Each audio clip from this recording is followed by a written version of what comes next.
Number 4 Cavaliers vs. Number 5 Pacers. Indiana leads 1-0. Already down 0-1 to the Pacers in the first round. Cleveland finds itself in yet another adverse position, but if any team knows how to respond to adversity, it's the Cavs. Game 1 was forgettable for LeBron James and Company, as they were held to 80 points on 38.5% shooting from the field, and 23.5% shooting from three-point range. Give credit to the Pacers' defense, but it is hard to see Cleveland shooting that poorly in consecutive outings. Sunday was the playoff debut for deadline acquisitions Jordan Clarkson and Larry Nance Jr. Both should be better in Game 2, having gained some experience. Jeff Green will be better than he was on Sunday, when he finished 0 of 7 from the field in 27 minutes. Expect LeBron to impose his will early and often in order to prevent his team from falling into an 0-2 hole. James' play will set the tone for the rest of the team, especially Kevin Love, who looks to improve on his 9-point outing in Game 1. Despite Cleveland's mission to even the series, the Pacers have shown that they are not intimidated and won't back down.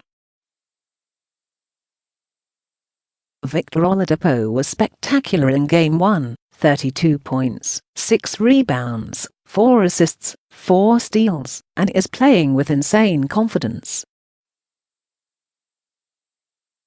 Oladipo will continue his high-level play, and the rest of the Pacers should follow suit. Both Darren Collison and Bojan Bogdanovic shot uncharacteristically poor in Game 1, and should be better in Game 2. If Indiana maintains its defensive intensity from Game 1, Cleveland could be in some real trouble. Number 4 Thunder vs.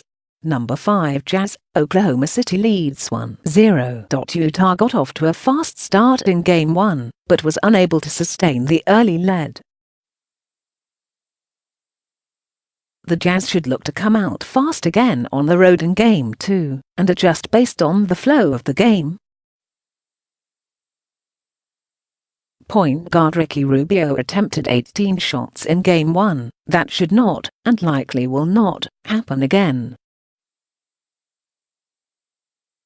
Oklahoma City baited Rubio into a few lower percentage shots, and disrupted the Jazz's offense. Utah's success will largely depend on a better performance from Derek Favors, 7 points, 5 rebounds, and, more importantly, the health of Donovan Mitchell.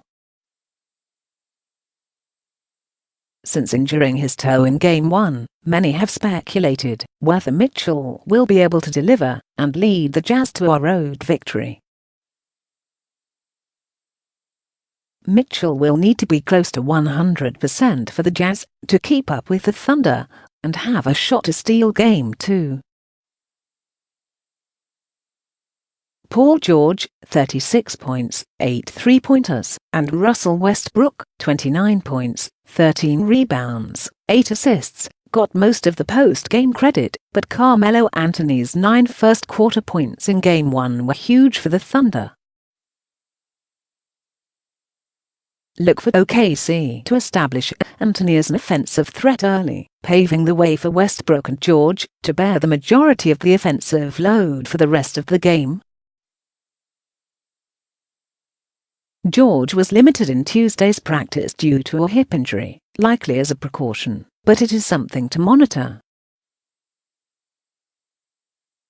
Should it result in George being less aggressive, Russ will have no problem compensating for it.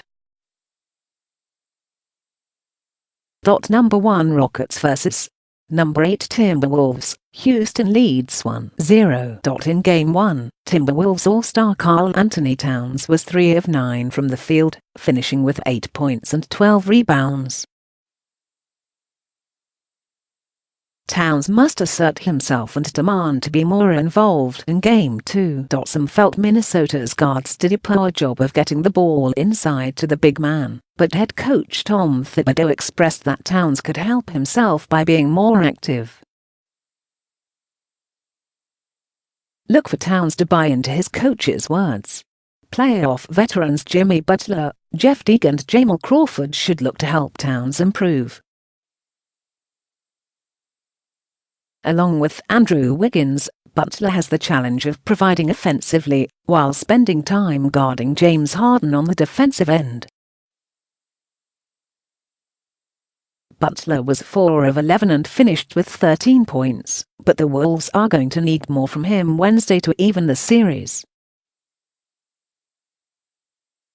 Aside from Harden, 44 points, 8 assists, and Clint Capella, 24 points, 12 rebounds, there is great room for improvement from Game 1 across the board for the Rockets.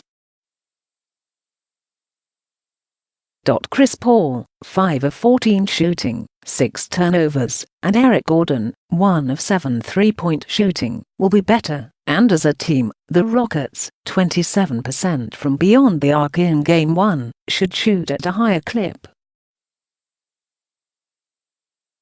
One thing to keep an eye on is the potential return of Ryan Anderson from an ankle injury. Houston is looking to reincorporate Anderson to increase its title chances, but Mike D'Antoni does not want to bring him back too soon at the team's detriment. If Anderson can make an impactful return, and the Rockets improve from Sunday, they should. Game 2 will be rough for the Wolves.